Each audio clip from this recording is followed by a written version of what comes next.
The Subcommittee on National Security, Department of State, and related programs will come to order. Secretary Rubio, it is a deep sense of honor and privilege to have you here with us today to provide testimony on the President's fiscal year 2026 budget request for the Department of State and related programs.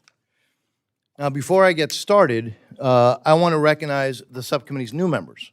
We've got a tremendous group of members. Each member has something very unique to contribute, and I'm so grateful to have them on the panel. I want to welcome our new subcommittee ranking member, my dear friend, Lois Frankel. Lois, the secretary, actually, Lois and I go back many, many years. We served together in the Florida legislature, and while the ranking member and I don't agree on everything, I cannot think of a better partner in leading the subcommittee. I would also like to welcome the new members of the subcommittee from the majority. Julia's not here, but we have Julia Letlow, who is a returning member of the subcommittee. John Molinar, who's the chairman of the Select Committee on the Chinese Communist Party. Mark Alford, who brings important experience from the Armed Services Committee, among other things. And from the minority, we have, again, a personal friend of mine, Mike Quigley, who has joined the subcommittee. Now, I'd also like to take a moment to recognize our subcommittee vice chairman. I didn't forget you, Chuck. On the contrary, Chuck has been a tremendous vice chair, and I look forward to continuing working together with you. And I want to thank the chairman of the full committee, obviously, for appointing such a great member. Finally, I need to acknowledge our tremendous leader, full committee chairman Tom Cole, who, again, I think there's nobody better in the country to lead this committee, and his counterpart, ranking member Delora. Chairman Cole did an important thing, among the things that he's done, to this subcommittee at the beginning of Congress, change its name to better reflect the investments being made on behalf of the American people that are intended to advance U.S. national security. I am committed to ensuring that the fiscal year 26 National Security Department of State and related programs appropriation bills does just that. Let me once again welcome Secretary Rubio. I firmly believe that there is no one better in our entire country who could serve as our Secretary of State in this critical time. Mr. Secretary, your steadfast leadership, your devotion to country and to freedom, and your focus on national security are exactly why you have my full confidence in advancing President Trump's foreign policy agenda. In just 4 months, the President, with your assistance, Mr. Secretary, has achieved really remarkable victories for the American people and our national security. Let me just name a few. Taking back the Panama Canal from China's influence, freeing 47 American detainees abroad, designating the Houthis, cartels, and also dangerous criminal gangs as foreign terrorist organizations, obtaining the Bahamas' pledge to directly pay Cuban doctors, ending the practice of human trafficking, compelling the government of Colombia to accept deported migrants as to what was arranged. All of this while carrying out several other important official duties. It's really been tremendous to watch, Mr. Secretary. So again, I congratulate you and the President for the choice that he made in having you in this position. Now, turning to the matter at hand, Mr. Secretary, the spending proposal of the fiscal year 2026 budget request for the Department of State represents a reduction of about 48%. It is also largely offset by rescissions from prior year balances. I intend to provide the same scrutiny on the budget request as I have in the past years. As you know, there are some large gaps, obviously, in the information that we have at this time, so I hope we receive the details backing up the request as quick as possible. Since I became chairman of this subcommittee over 2 years ago, I have overseen and supported a notable reduction in funding for the international affairs budget. The last two House bills cut funding in the double digits, and the FY24 bill enacted into law saw the largest cut of all 12 appropriation bills at 6% in real numbers. The fiscal year 25 bill made a few additional reductions. Now, there was a reason why I pressed for those cuts. the Biden administration was pushing, frankly, an extreme agenda across the State Department and USAID. I repeatedly warned and publicly and privately warned that promoting controversial programs abroad would not only weaken American support for foreign aid, but also, really more importantly, harm U.S. interests and even endanger national security. In last year's budget hearing for USAID, I told Administrator Power that funding and promoting polarizing and politically charged programs will mean additional cuts to the subcommittee's top line because it is just indefensible. So I completely understand, Mr. Secretary, and support your efforts to carry out a review and defund woke programs and misguided activities. I have a number of inquiries remaining about the review process and status of awards, and as do many of the subcommittee members here. So I know, Mr. Secretary, that I can count on you to work with us in those very important steps. Now it's time to work together on the fiscal year 26 budget to determine the appropriate funding levels going forward for the people and programs needed to advance our national security. And if we can't show that we're doing that, we shouldn't be funding it. Now, from ensuring our key allies and partners around the world have the military assistance required to defend themselves, to preventing deadly infectious disease from reaching our shores, to investments that lay the groundwork for American businesses abroad, to supporting those suffering under tyranny by standing in solidarity against oppressive and often dangerous anti-American dictatorships. That is American leadership, something President Trump has shown and that has been sorely lacking, I would add, in the last 4 years. In the meantime, it is critically important that we work together to ensure that you have a domestic and overseas workforce with the size and capability necessary to manage and oversee the programs that were funded in fiscal year 25 and that are potentially forthcoming in fiscal year 26, especially as you continue to take on certain responsibilities, obviously, that were previously carried under by USAID, whatever those may be. Even as we better align our foreign assistance with strategic priorities, and Mr. Secretary, you've been very clear about that, oversight remains essential and requires the right amount of people with the right skill sets.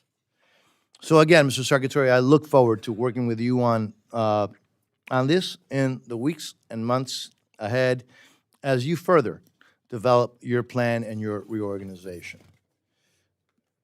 Mr. Secretary, the President's foreign policy is clear and showing results for the American people.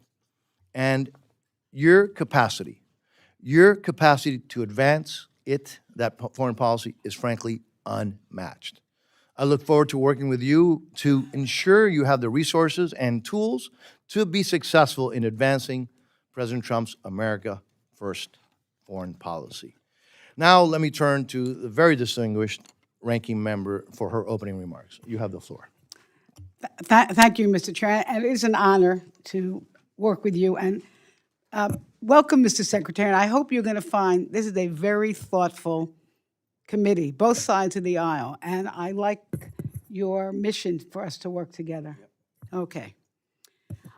So, you know, you and I and Chairman Diaz-Balart, we go way back to our time in the Florida legislature. And I was very happy to join you at your welcoming ceremony when you came into the State Department. I thought your speech was inspiring. Thank you for that. But today I come with a deep sense of alarm, and not to be personal in any way, because I have a serious disagreement with some of the policy. With so many conflicts around the world, we're at a crisis point in Americans' foreign policy and humanitarian leadership. The progress of this country under both Republican and Democratic administrations has built over decades, is now being dismantled recklessly, needlessly, and dangerously. And I say, why should Americans care? And the answer is simple. Foreign assistance is a strategic investment. It costs less, it has cost less than 1% of our federal budget, yet delivers enormous returns for our national security, our economic competitiveness, our health, and our global standing. I don't know if you know this, but my son, Ben, was both an officer in the United States Marine, an artillery officer. He served all over the country, including Afghanistan and Iraq, and then he went back and served in USAID, also around the world. And he agrees with many military experts who will tell you that investing in soft power means less spending on weapons of war and less brave soldiers coming home in body bags. USAID, our nation's premier development agency, has been central to this strategy. It has helped prevent violent extremism through education, stopped deadly pandemics before they reached our shores, and delivered American-grown food to the world's most desperate corners. And yet, under this administration, we are witnessing Elon Musk's chainsaw taken to the entire system, while taking away food security, healthcare, and economic opportunities away from the poorest people in the world. Republicans are sadly focused on giving tax cuts to billionaires. My. I know my committee often hears me say that. My. The richest man in the world, not you, Mr. Musk, killing the poorest children in the world. President Trump's January 12th executive order launched what was called a review of foreign assistance, and it's hard to believe that a responsible review was done in such a short time. It became a chaotic freeze and termination of over 80% of foreign aid programs, more than 5,200 across 100 countries, without consultation with Congress, without public criteria, and without a plan, just canceled. Let's talk what this actually meant on the ground. Just some examples. Millions of people in the world left starving, including in Nepal. A critical nutrition program serving over 1 million women and children were canceled overnight, leaving no transition, no staff, no delivery mechanism. And the government has now stopped purchasing therapeutic food because there's no one to distribute it. Education for 40 million children around the world was halted, including education and work opportunities in Central America aimed at preventing violence in communities and making people less likely to migrate, undermining United States immigration goals. And in April, we heard from a PEPFAR implementer who told this committee that HIV testing programs were cut, even while prevention services were still technically funded. It was impossible for pregnant women to know they even needed care. And that itself is projected to add 26 million new infections in just a few years. And although these programs were lawfully appropriated and competitively awarded and underway, yet Congress was not consulted. And this is also, which was just so sad, thousands of hardworking Americans and foreign partners who were sent on a mission by us had their lives turned upside down in minutes. Implementing partners were left in the dark. Embassies had no answers. The so-called life-saving waivers were announced with fanfare, but with no process. So instead of building allies, we're leaving vacuums. And what happens when the rest of the world is hungry, illiterate, agitated, and afraid for their future? They turn to whoever is offering help, whether that is China or an armed terrorist group. China is conducting development projects all over the world, and in Cambodia, just 1 week after we canceled maternal and child health programs, Chinese officials announced nearly identical efforts. And let's not forget what happens when disenfranchised men turn to ISIS or Al-Qaeda. And here at home, the fallout continues. Florida farmers, actually all our farmers around the country, have lost international food contracts. U.S. university research labs have gone dark. Nonprofits in our communities have had to lay off workers. Data shared just recently reported that in European business bookings in April, it's down 26% because of the message that we are sending to other countries.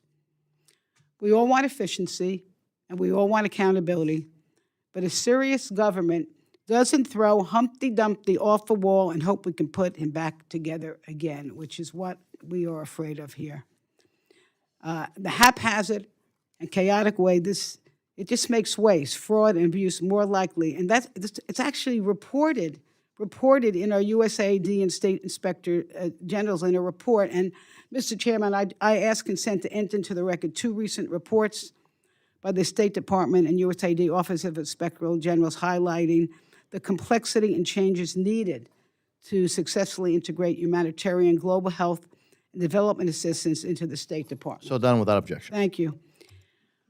Mr. Secretary, you mentioned in your, we have a typewritten statement that you made, and there is a mention of what looks like a $20 billion rescission. I'm not sure whether that's a take back from the 25 budget or the 26, but I could tell you this, to me, it's a no-go. And I do have an ask, and it's very respectful, and I want to say this again. The people on this committee, we got on this committee because we believe in the value of foreign assistance. And I think every one of us wants to work with you. And this is a thoughtful group of people. So I am just respectfully suggesting this, that you hold off on these staff and program reductions immediately and develop with us a plan to go forward, because I think if we work together, we can make our country safer, stronger, and more prosperous.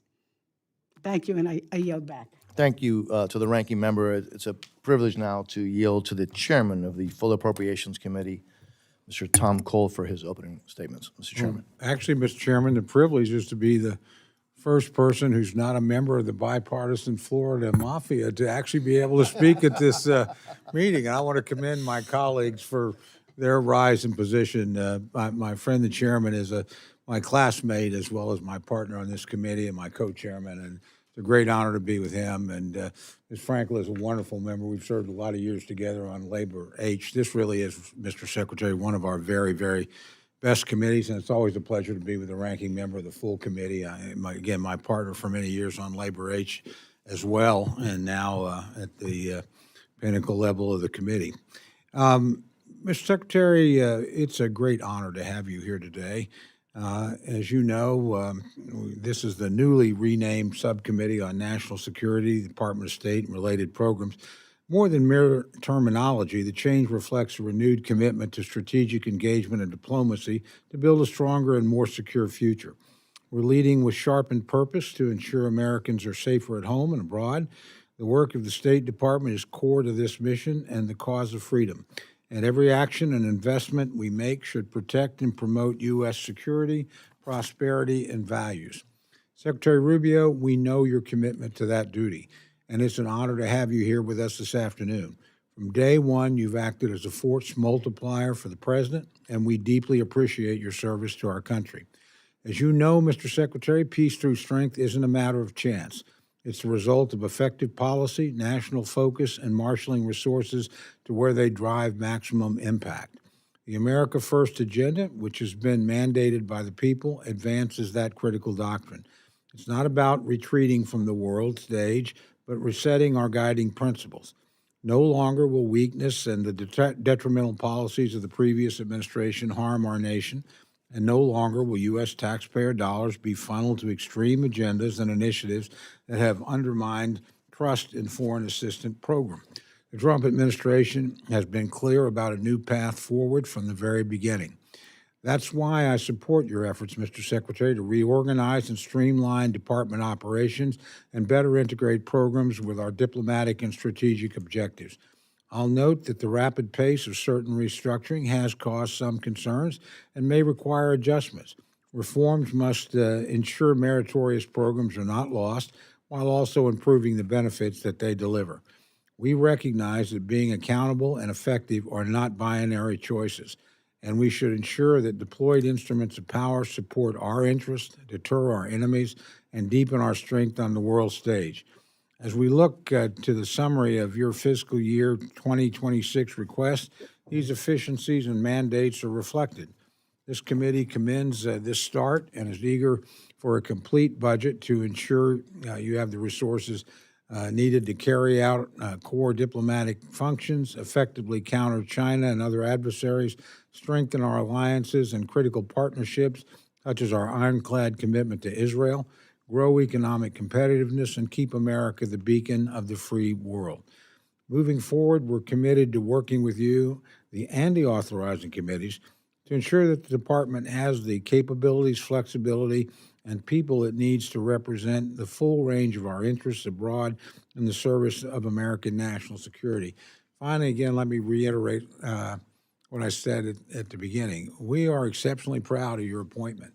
I think the president chose wisely and well when he put you in this position, and I'm extraordinarily impressed with the speed and the energy that you've acted on since your day of confirmation. So we want to be your partners and your friends, and as you push forward on a new agenda that frankly needed to happen and that we're fully supportive of. So with that, Mr. Chairman, I yield back. Thank you, Mr. Chairman. I will now yield, and it's a pleasure, to the ranking member of the Full Appropriations Committee, Ms. DeLauro, for her opening statement. You have the floor. Thank you so much, Mr. Chairman and Ranking Member Frankel. An honor to be here with the chair of the Appropriations Committee, my dear friend. I want to say thank you for holding what is an extremely important hearing on the Trump administration's budget request for the Department of State. Secretary Rubio, good afternoon. I welcome you to the House Appropriations Committee for your first budget hearing. Thank you for appearing with us here today. As you know, bipartisanship also allows us to govern in the interest of the nation. However, I cannot thank you for your proposal to slash funding for the Department of State by $51.6 billion, an 84% cut to our ability to conduct diplomacy and save lives around the world. But before we talk about your request to suffocate your own department next year, I want to talk about what is happening right now. Mr. Secretary, this administration is dismantling programs that save lives, protect our national security, for the sake of a tax cut for billionaires. It is recklessly and unlawfully freezing and stealing congressionally appropriated funds from agencies, programs, and services across the government. Congress holds the power of the purse. It is right there in the Constitution, Article 1, Section 9, Clause 7. And while this administration has engaged in the unrestrained destruction of institutions across our government, nothing compares to the human consequences of what is happening under your watch. I might add that we are, for 2025, we are, in the continuing resolution, we are following the 2024 budget. And there are directives in that budget, and if we are to follow the letter of the law, which is you pass it in the House, you pass it in the Senate, the president signs the legislation, and you have a law. And that law says that for 2025, we are going to move in the direction of the 2024 budget. That is not happening, and we need to question that. There is, as I pointed out, unrestrained destruction of institutions across our government. You follow the orders of unelected billionaire Elon Musk and oversaw the evisceration of USAID and a freeze on programs actively saving the lives of vulnerable people around the planet. Food for People, on the verge of famine, already on ships, was halted. Administration of life-saving treatments for horrific diseases was stopped. Your actions have cost human lives already and will cost many more in the near and long-term future. It is despicable, it is shameful, and it is a stain on our nation that may never be fully erased. The funding freeze was made under the guise of eliminating waste, fraud, and abuse. But the American small farmers, who feed millions around the world, are not waste, and human lives they support are not either. I'm all for finding and eliminating waste, fraud, and abuse, something Inspectors General Richardson and Martin at State and USAID respectively were tasked with doing before they were illegally purged in the dead of night. The administration has not brought one allegation of fraud or misuse to this committee either. And Mr. Secretary, I know that I do not need to lecture you on what soft power is and how it works. You used to be well aware of how having the world on our side through diplomacy, cultural influence, and through humanitarian role keeps Americans safe and our economy strong and growing. But your familiarity with the irreplaceable role of the institutions you oversee makes it even more baffling as to why this administration has seemingly done everything in its power to estrange us from our allies, sow distrust of America around the world. Insulting and abandoning our allies does not put America first. Cozying up to dictators and accepting lavish gifts from petrostates does not put America first. Taking food from the mouths of the most vulnerable people in the world, millions of whom are children, does not put America first.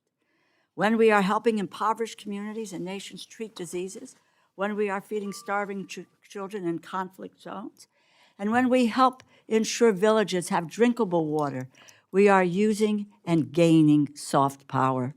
We do these things because they are the right thing to do. We also do these things because they are in our own interest. They build influence, our global standard, and strengthen our national security.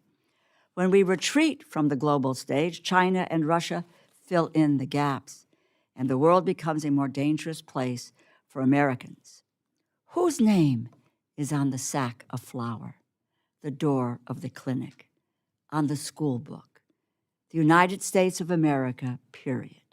It must remain that way. Both parties and you understood that in the past. While we only have a few lines of political rhetoric masquerading as a budget to work with, this is what we do know about you, what you are proposing for the Department of State next year. You create a slush fund for the president while abandoning our allies and partners around the world with an 84% cut to diplomats and development experts. You cut educational and cultural exchanges by 93%. You cut support for people in the poorest countries in the world, depriving millions clean water and sanitation, putting them at risk of death from cholera and diarrhea, and depriving them of food and shelter. You cut our ability to cooperate on narcotics control and law enforcement by over $1.2 billion, increasing the threats of transnational crime, terrorism, and drug and human trafficking. This does not make America stronger, safer, or more prosperous. The administration is putting billionaires and our adversaries first. Americans, our allies, and vulnerable people around the world will be worse off for it. As a leading Democrat on the Appropriations Committee, I assure you, we will not stop fighting to protect America's interests and against this administration's dangerous dismantling of our diplomatic and humanitarian efforts across the world.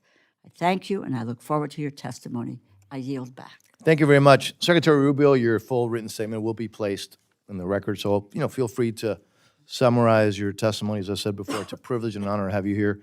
You're now recognized, sir. Thank you, and thank you for having me here today. And I'm not going to go off the written testimony. How about I just tell you what's happening and what we're trying to do? Liability to the United States of America. It is your responsibility as a father and as a human to save children that are being The committee will be in order. The chairman reminds our guests that disruptive demonstrations from audience are a violation of the House and will not be tolerated. So let me just talk to you about the goal here. Our foreign policy has to once again return to the national interests. That's what it needs to be built on. We need to define what the national interest is. What is good for America? That doesn't mean we don't care about the world. That doesn't mean we don't care about great causes on this planet. But it means that when it comes to the conduct of foreign policy, whether it's the policies we stake out or the dollars we're spending, it has to be aligned to a defined national interest. What is in it for America? Now, you could argue that alliances are in it for America. You can argue, and we can, that in some cases humanitarian assistance or development assistance and all these sorts of things are in our national interest. And we're going to continue to make that argument. We are going to continue to be the world's most generous provider of humanitarian assistance, of food assistance, of development assistance, way more than any other country. We already are, and we're going to continue to be. But we're going to do it differently. We're going to do it differently, and we have to do it differently because we are engaged in a very different world than the one that existed 30 years ago or 40 years ago or in some cases 50 years ago when some of these programs were set up. So there are two things that I want to focus on today in the 3 minutes that I have or less here with you. Obviously, we'll get into your questions. The first is the reorganization of the State Department. It is not designed to either cripple the department or in any way, it's not even a cost savings endeavor.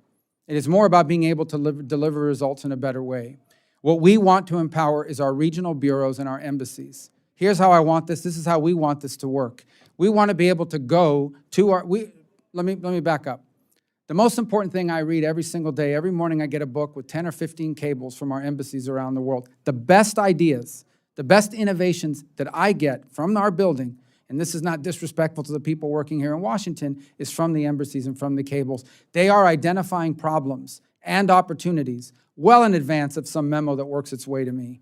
We want to get back to a situation, or we want to get to a situation where we are empowering ideas and action at the embassy level and through our regional bureaus. Those are literally the front lines of American diplomacy. And so we have structured a State Department that can deliver on that. The second thing, and included in, is to understand the full toolbox available to us to advance the national interest.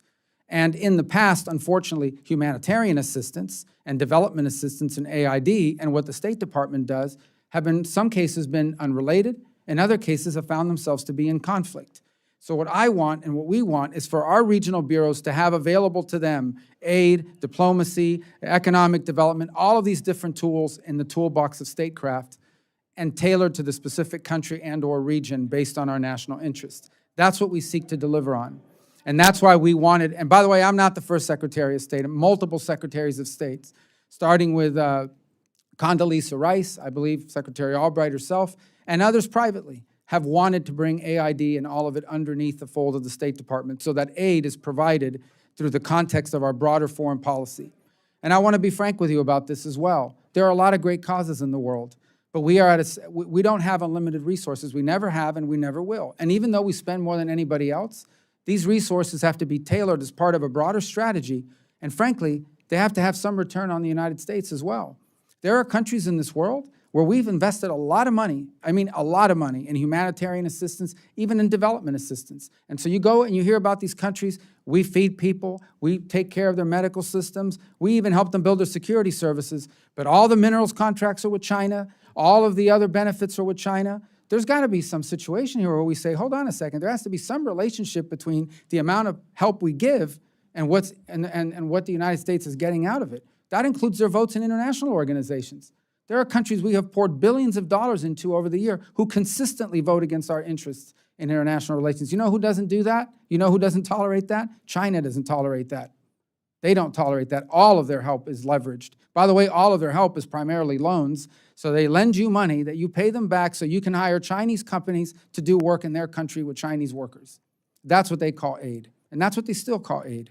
So the purpose here is to structure a State Department and ultimately that can deliver on the national interest of the United States, driven at our regional bureaus. We are not withdrawing from the world. We are not withdrawing from foreign aid, but we're going to engage in the world and we're going to conduct foreign aid and foreign assistance in a way that furthers the national interest. Not only do I look forward to working with you, I have to work with you because you are the appropriators and you are the ones that write the budgets and you are the appropriations bills. And by the way, we're welcome to taking input through this process. We need that input because our intention here is to leave something behind that is good, not something that is counterproductive or in some ways does something unintended that's negative. Thank you. Thank you, Mr. Secretary. Members, I will call on members based on seniority of those present when the hearing was called to order, obviously going between side to side. Each member will have 5 minutes for questions and the responses, and I anticipate that we'll have enough potentially time for maybe 2 rounds. We do have a hard stop at 4 o'clock. I will start, Mr. Secretary. You know more than most the plight of the oppressed and the fragility of freedom.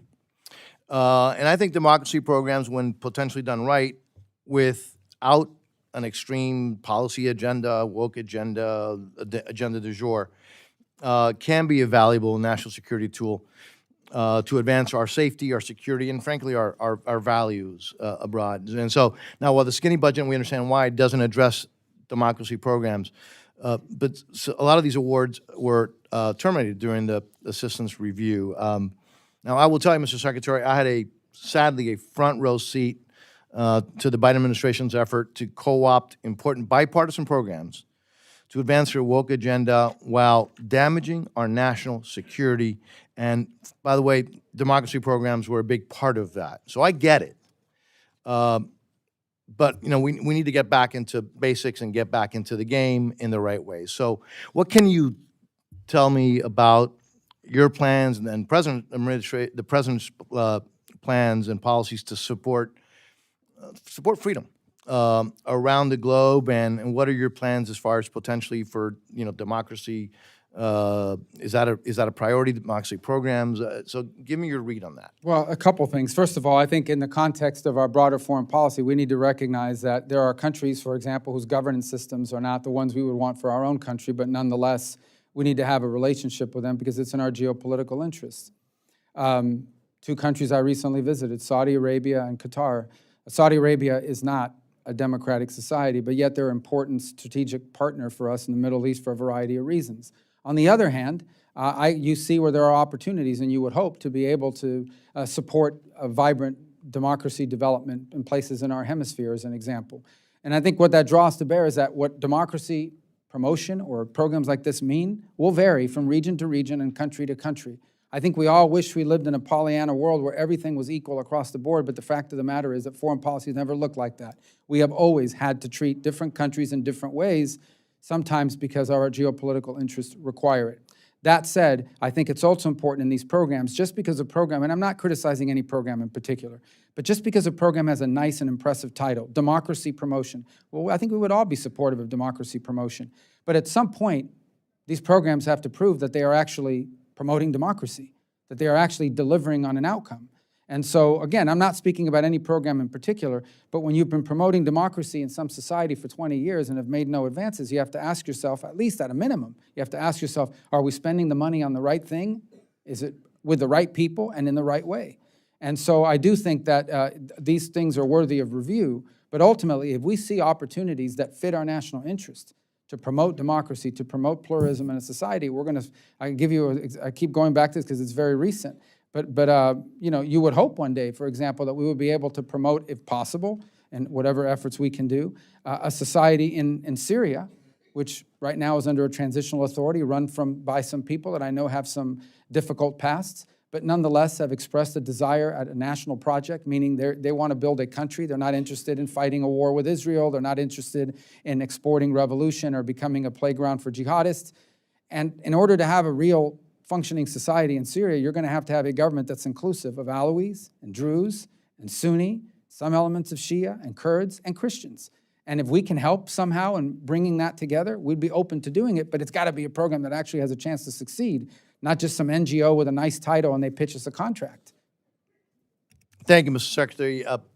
Very little time, and I'm going to keep myself to the clock as well, Mr. Secretary. I may cut you off at the end of your answer so very briefly. Look, one of the flaws, I think, during President Obama's Iran JCPOA was that it did not cover Iran's ballistic missiles, their support for for terrorists and proxies.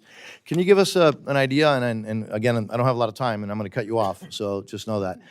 A little bit about those talks with Iran. Well, again, I can't say as much because, when you're in the middle of a negotiation, you don't want to imperil it. Suffice it to say that the president and his entire team has been very clear. Iran cannot have an enrichment capability because that ultimately makes them a threshold of nuclear power. And there are sanctions related to terrorism, sanctions related to their ballistic missiles program and the like. Those sanctions, if they're not part of the deal, they'll remain in place if those things are not addressed. But the enrichment piece is the key piece. And we continue to say that Iran cannot have an enrichment capability. Thank you. And members, you see that the chairman stuck to the clock. I am going to demand that everybody else does the same thing to the distinguished ranking member. You are recognized. Thank you. And I agree with Mr.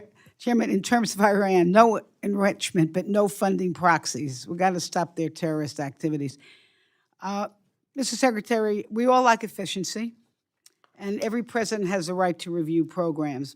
But with all due respect, it just seems to me what's been happening is backwards.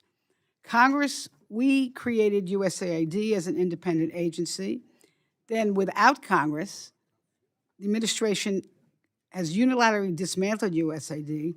Now you're bringing some functions, you say, over to the State Department. So I want to ask you about what's going on with all these people who are working, first of all, who are working for the USAID. There's thousands of them all over the world, I understand. Some have been brought back, some haven't, and they have been what's called, I guess, some are waiting until June or July, and they will be permanently fired. Maybe you can give me those statistics. Under Title V authorities, if an agency function is transferred to another agency, you must hire the employees from the old agency first. Is that something that you're going to do? Well, first of all, you're right about employees are in staggered return status. Some of them, frankly, are because their kids are finishing school or some medical need or a pregnancy. And so we wanted to be accommodating. We've actually allowed some to come back as late as September, October, depending. As far as the function is concerned, well, the function will be the same, in essence, humanitarian assistance, food aid, but it'll be conducted out of the State Department and with new contracts. And we are in the process today of hopefully by July 1st having personnel in place to assume these responsibilities, and some of them will be former USAID employees. In fact, we're involved in the interview process now. I can't give you a percentage of how many will be. There's some others that maybe have not done, we're not working at USAID that are interested in applying. And there are some individuals within the State Department that perhaps have done development work in the past that would seek to transfer to that as Foreign Service officers or career civil servants that could fill that role. But I can tell you for certainty that we have had large number of former USAID or soon-to-be former USAID employees applying for employment in the State Department in these different bureaus that we're setting up.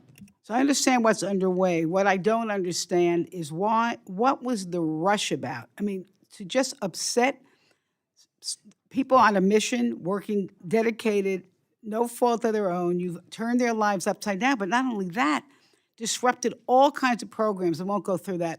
Why was such a rush to do that without coming to Congress and working with us as partners? Because I'll tell you, it's maddening. You want us to give you money for another budget. And you want us to rubber stamp these actions.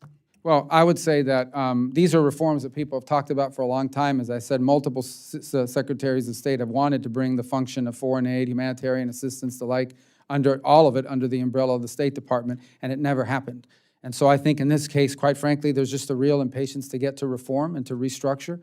When you move at that pace, obviously, there's going to be some disruptions, as there have been. I've talked to several of you during this period of time about some of this in the process, and it was a lot of hard work, but we feel like we've turned the corner and are now heading in a direction of building something that will be able to deliver on the national interests. Well, let me just say, in this case, not having patience is not a virtue, and I really hope that you're going to halt some of these actions till we can actually work with you.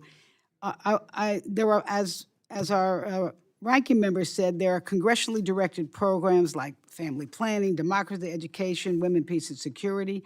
Are these things that you are planning to continue in the State Department? Yeah, nothing that is statutory is changed in the organizational changes. We do not touch any statutory functions. Obviously, if Congress passes an authorization, or its own reorganization, and we would hope it would look a lot like ours, if we could work with you on it, then that would be ideal because it would make some of these changes permanent. The thing is, we don't know what your plan is. It doesn't sound like you know what your plan is yet.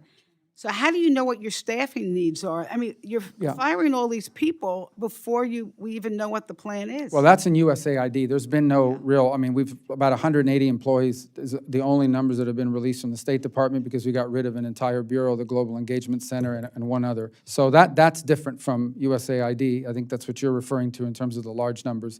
As far as our plan, well, here's what we did. We sort of sent a proposed organizational structure.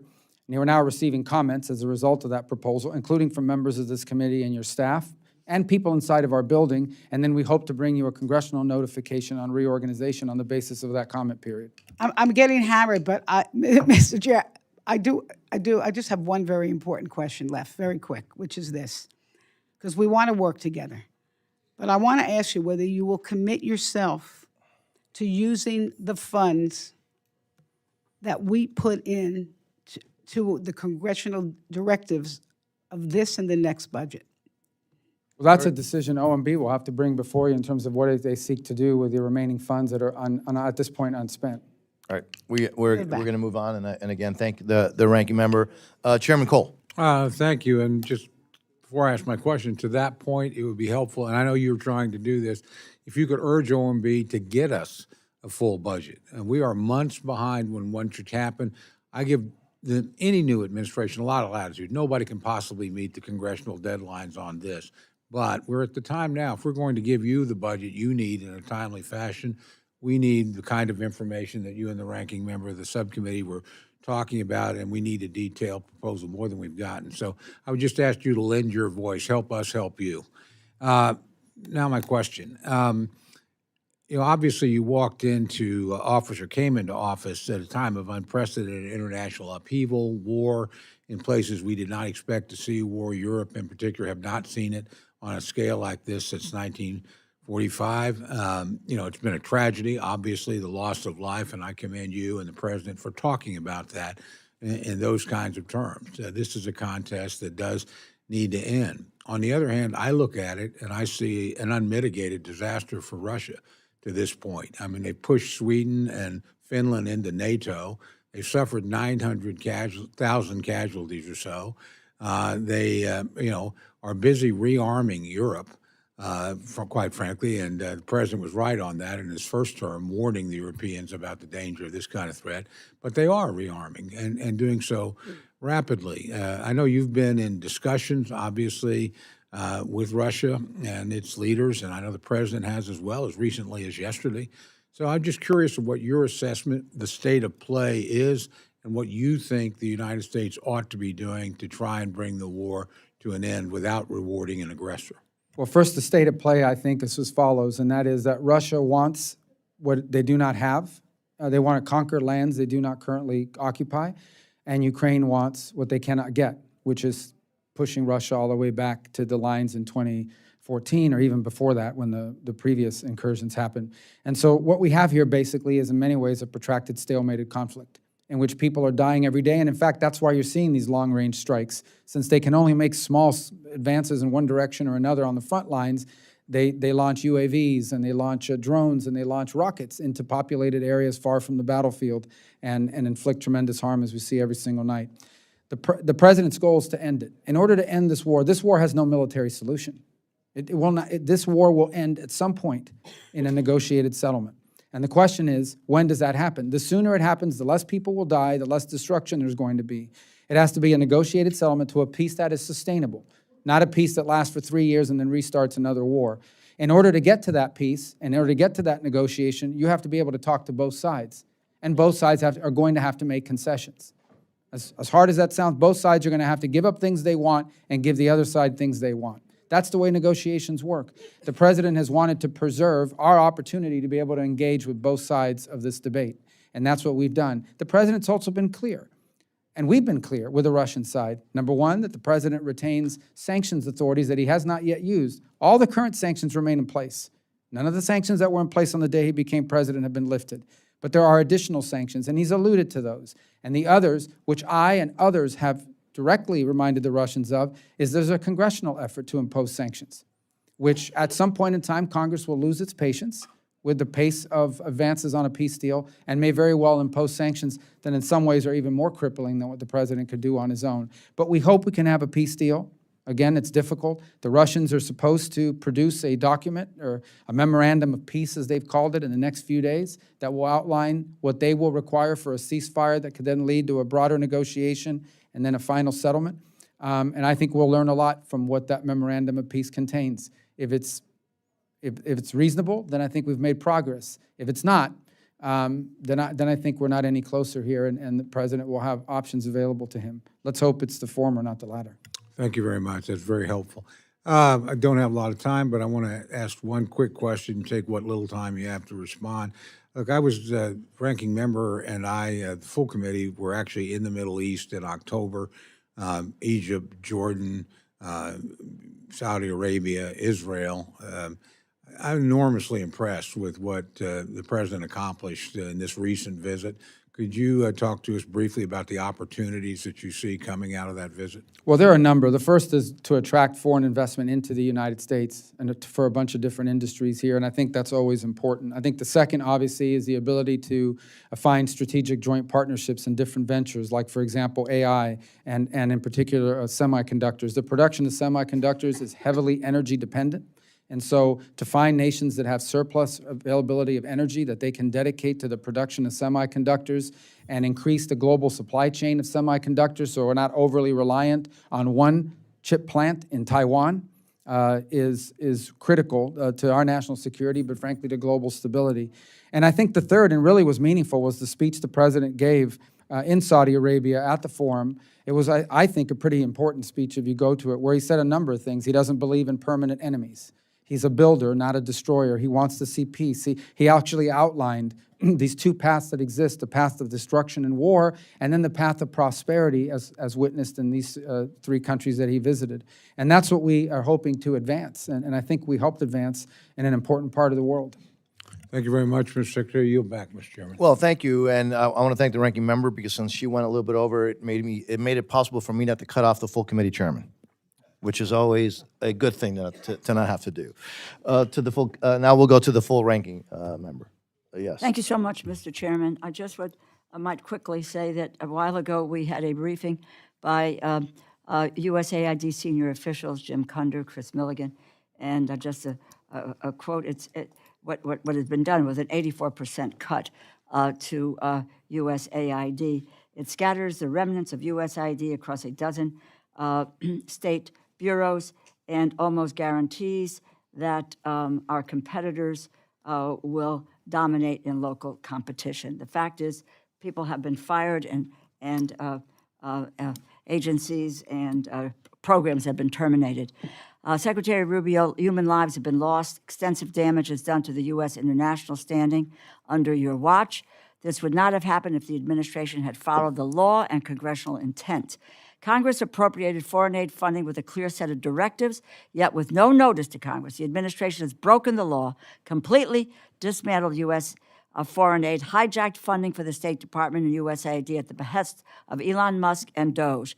I might just say, you don't have the authority, Elon Musk doesn't have the authority, the president doesn't have the authority, and OMB doesn't have the authority. The authority to appropriate funding comes from this body, the United States Congress, and it is so stated in the Constitution. You're now sitting on billions of dollars. This subcommittee, which appropriated that funding in the first place, has no idea of how you plan to use them.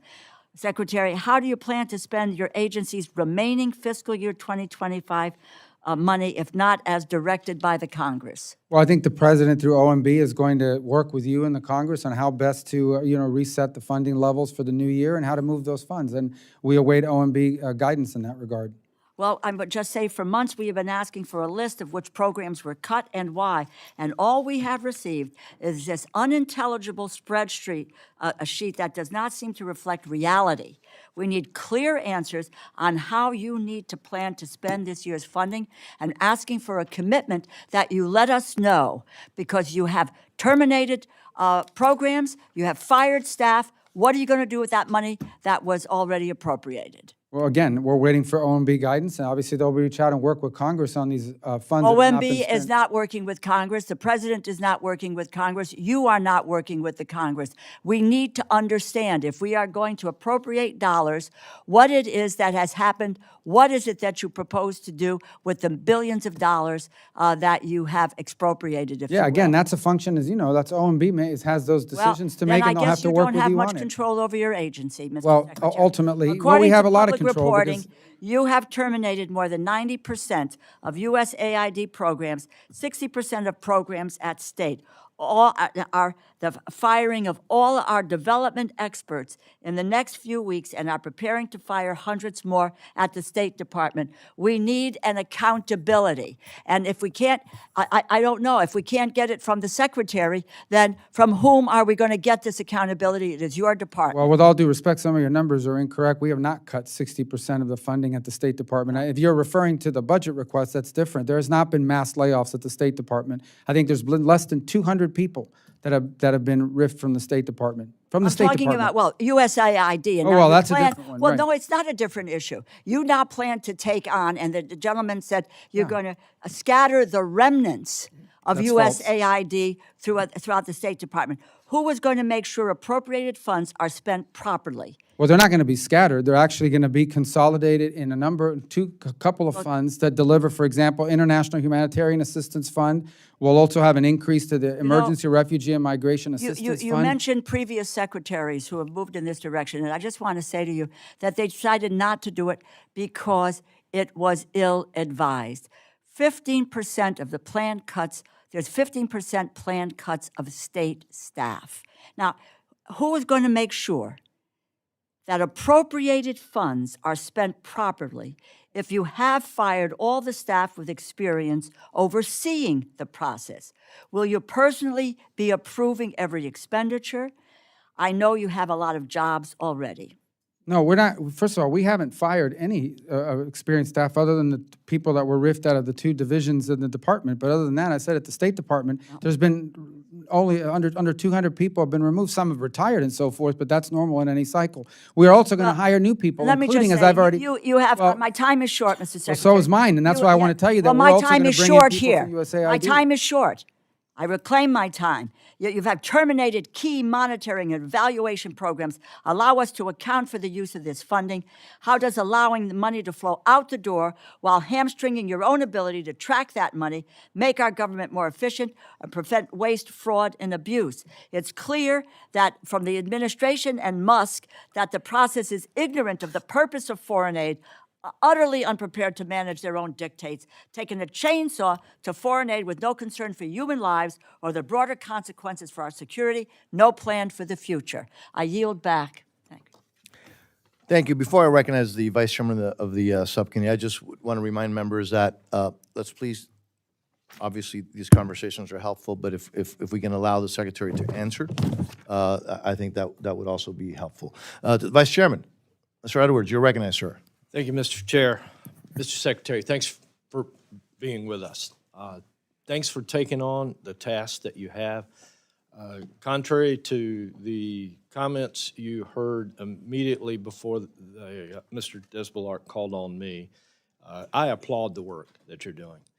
I firmly believe that you're doing the job that the American people asked of President Trump. And I'd like to associate myself with the comments from Chairman Desbelart. Although I'm not part of the Florida Mafia, I have a great deal of confidence in the job that you're doing, and I applaud the work that you're doing. It takes a great deal of courage to make bold decisions like you have, like President Trump has, in looking at funding that many of us for years have questioned. The American people have questioned the money that goes out of Washington into foreign countries. I applaud the fact that you reminded us that the United States is a humanitarian nation, that we're going to perform our duties to humanity, that we are committed to help development in other countries, and that you're going to demand that in return the United States get a return, that we're building relationships and allies. I look at what you're doing as what most fiscal responsible folks in government would want us to do. It's a form of zero-based budgeting. There are so many programs. I've gone through the list of programs. There's so many. None of us on this panel can read or understand. I believe that it was the right decision to hit the pause button and wring out some of the things that most of us on this panel would agree that don't need to be there, and then begin to rebuild. I think it's the right thing to do, even though it takes quite a bit of courage. And I also thank you for your openness to restart those programs. The thing that is not being talked about up here is the State Department, as you're learning of the programs, as you're hearing from the embassies, are restarting programs every single day because you recognize our role in the world. I'm going to ask one simple question, but I need to use another moment just to reiterate my observation in Ukraine. I had an opportunity a year or so ago to spend several days in Ukraine. There's no question that Putin is the aggressor. He has committed atrocities beyond the comprehension of most average Americans. I realize the difficulty that it is when you've got two very egotistical leaders, world leaders, that we do, and I thought you eloquently pointed out the difficulty in getting those folks together to stop the killing.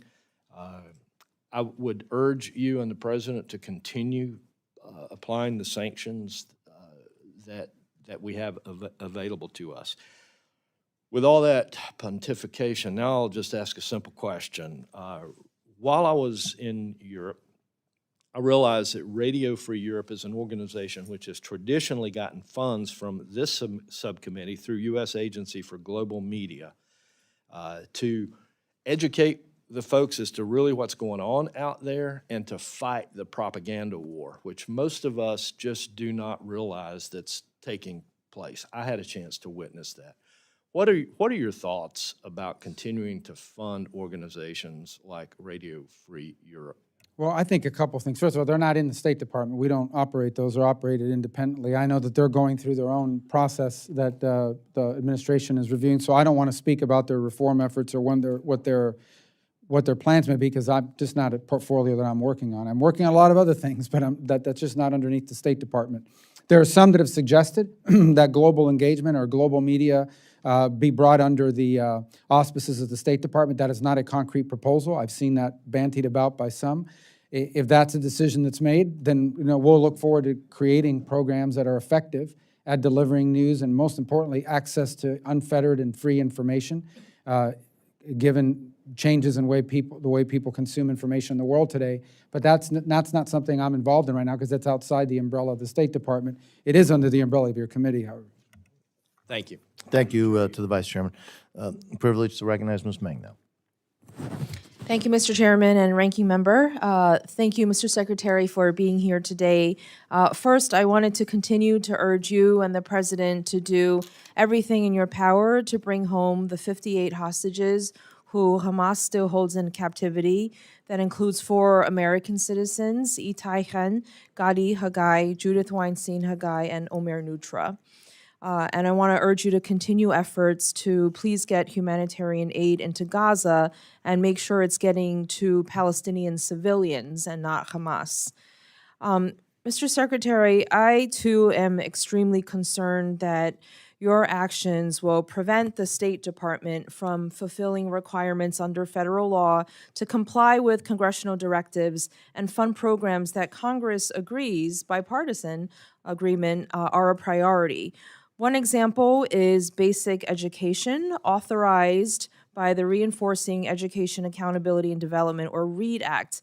This is a bill that you personally introduced in 2017, and I was proud to co-lead its reauthorization last year in the House. However, during your review of foreign aid, you personally canceled all international basic education programs.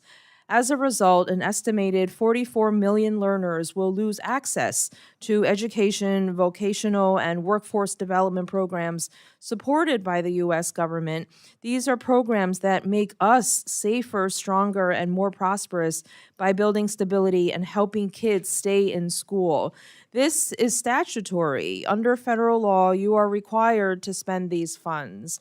What is your plan to fulfill the congressional directives of the READ Act and ensure millions of children around the world can stay in school? Well, number one, we always looked at, I would characterize that as development assistance, because that's what it is. You're trying to build the development capabilities of a country. And I think those would have to be driven, we would be open to doing programs that work, but they would have to be driven because an embassy or a regional bureau thinks these kinds of programs will work in this particular setting, as opposed to this global view on it. But just because something's called something nice doesn't necessarily mean that's what it's delivering on. There are many of these programs where, frankly, if you talk to the partner nation, they would say, I'll give you an example. I was recently in one of the Caribbean nations, and they're very grateful for help with schools, but their number one need is security. They have to build up their police departments and their security assistance. So they would tell you, before we can focus on our educational systems, we want to build capacity in our law enforcement so we can provide security so that then our society can flourish and that could be possible. That doesn't mean education is not important. It just means that the nation has identified that as a more important need, and we want to have the flexibility to be able to prioritize what could be most helpful. So that I agree, and we would love to work with you on potential legislation and programming on safety and security. But this legislation, it's not just something that sounds nice and has a pretty title. We worked on this together, the Senate, the House, Republicans, Democrats. It's something that's important and keeps us safe, and that is, statutory. That is something that has been touched. And so I wanted to follow up also in the same vein with international family planning and reproductive health programs. You have also canceled all of these programs. These programs are life-saving. In 2024 alone, they were estimated to save the lives of 34,000 women and girls, prevent over 5 million unsafe abortions, and serve over 47 million women and couples around the world with modern contraceptive care. You are statutorily required to spend $575 million in bilateral international family planning awards, as Congress provided in 2024. What is the plan? There's no plan. As I said, on those programs, with regards to that, there's no plan to spend that money. We're not going to be in that business globally. I mean, we're not going to do it. So it doesn't matter that Congress passed the law? Well, the money, that's not, the money that's been appropriated is for that purpose, but the way it's been spent, those programs, the way that money was being spent and the specific uses, we're not going to continue to do it in that same way. What is the plan then? I know you talked about reorganization. Again, but this all of those funds that will be brought under one of the two buckets, it could humanitarian assistance, it could be development assistance, it could be refugee and migration assistance. We will work with Congress to find a way to channel those funds in a way that comply with the statute, but at the same time are not funding activities that the administration feels is outside even the purview of the statute. I just want to say that is statute, that is law, and contrary to your testimony, you are touching and changing it. And you said you wanted to work together with Congress. On April 24th, almost 90 members sent you a letter about these programs requesting a response. We still have not received a response. I respect that you say you want to work with us, but we need more than words, we need actions. You'll get a response. What day was that letter? April 24th. Okay. Thank you very much. I yield back. Thank you. Chairman Molinar. Thank you, Mr. Chairman. Mr. Secretary, it's good to see you again, and it was a privilege to work together with you on issues related to China when you were in the Senate, and I'm excited to do so again in your new capacity, especially as you undertake this much-needed reorganization of the department. And following up on your earlier testimony and statement, you rightly identified China and the Chinese Communist Party as a principal threat to the United States, and for decades, as part of its strategy of civil-military fusion, the CCP has stolen intellectual property to stand up its state-owned enterprises and build up its military. It's constantly working to evade export controls to get cutting-edge and legacy chips to leapfrog the U.S. in the AI race and to supply its missile systems. We cannot give the CCP the means to displace the United States. Recently, the Department of Commerce rescinded the overly complex AI diffusion rule, which it intended to cement our lead in AI technology by limiting U.S. chip sales, particularly to countries that may allow Chinese entities access. As Secretary of State, you have a vital role in protecting dual-use technologies from being used by America's adversaries. I wanted to ask you, how do you see the replacement to the diffusion rule taking shape, and what guardrails do you think are needed to prevent China from siphoning more U.S. innovation to build up its military? Well, as you know, the Commerce Department is undertaking a review of the previous administration's decisions with regards to specific countries and also specific technologies. And so we're providing guidance for them on that regard, or we're providing input. Ultimately, they're the ones that will have to do that. We've heard from a lot of partner nations, some who feel they were unfairly treated in that decision, others who feel we're happy with the outcome. So I know some of those decisions are ongoing, but it's the highest priority. The fact that we have to assume that basically every country or any company that operates in communist China is under the control of the CCP. They can be an independent company. They can argue that they're a corporate entity that's not related to the government. But the truth of the matter is that based on their national security law in China, every company has to do whatever the government tells them to do and turn over any technologies they tell them to turn over. In addition to that, because of the civil-military fusion that exists, virtually any company in China is basically part of their defense industrial complex. They are.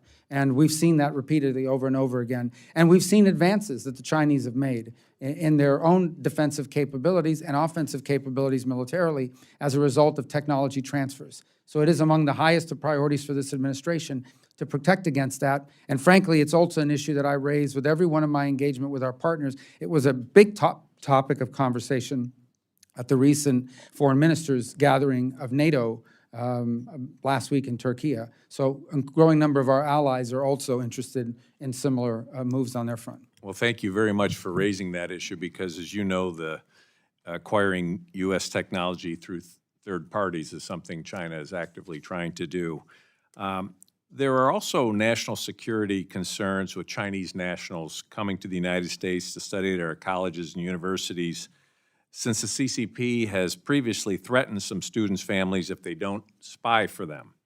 And there have been instances, including in my home state of Michigan, where Chinese nationals study in the U.S. engaged in trespassing on a military base.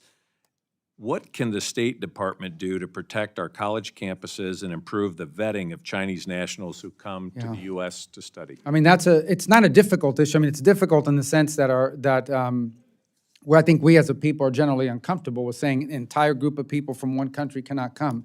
On the other hand, it's hard for us to ignore the repeated and large number of industrial, commercial, and educational research and intellectual property theft being tracked back to primarily graduate students from China. Now, on the one end, you can sort of vet it at the front end, and there are some that have had links prior to their studies in this country to the intelligence services or military services. Those are easy to take out. But the others are more complicated, and that is someone who could be threatened because their family's back home. And in many cases, some of these students do not consider what they're doing to be espionage. They consider it totally sort of acceptable that if you come across a secret or something that's valuable, you would bring it back home to your country. So it's a huge challenge, and it's one that we take very seriously, and it's one that's under consideration now. In fact, there's an interagency conversation happening on different proposals to address it, but it's one I've been raising for years, especially with our institutes of higher education in our country. Thank you very much, and I yield back. Thank you, Mr. Chairman. Ms. Torres. Thank you, Mr. Chairman. Mr. Secretary, welcome, and thank you for being here. Congratulations on your appointments. With great power comes great responsibility. The responsibility to our Constitution, to the American people, and to the truth. You have built a reputation as someone who stood up to dictators, someone who defended our democracy from foreign threats. And I know that firsthand because you, Mr. Secretary, defended me in the past.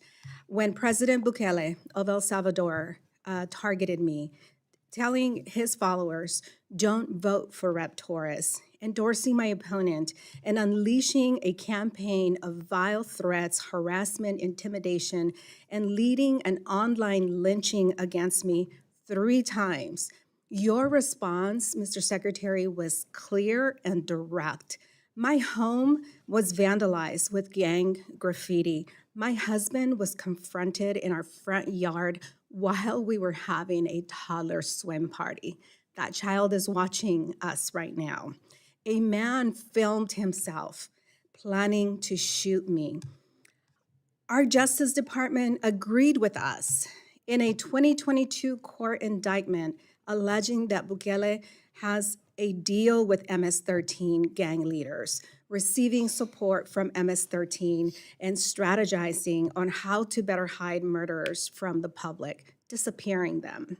In fact, a woman who dared to lead an anti-corruption unit in El Salvador was just arrested by Bukele's attorney general, and no one knows her whereabouts.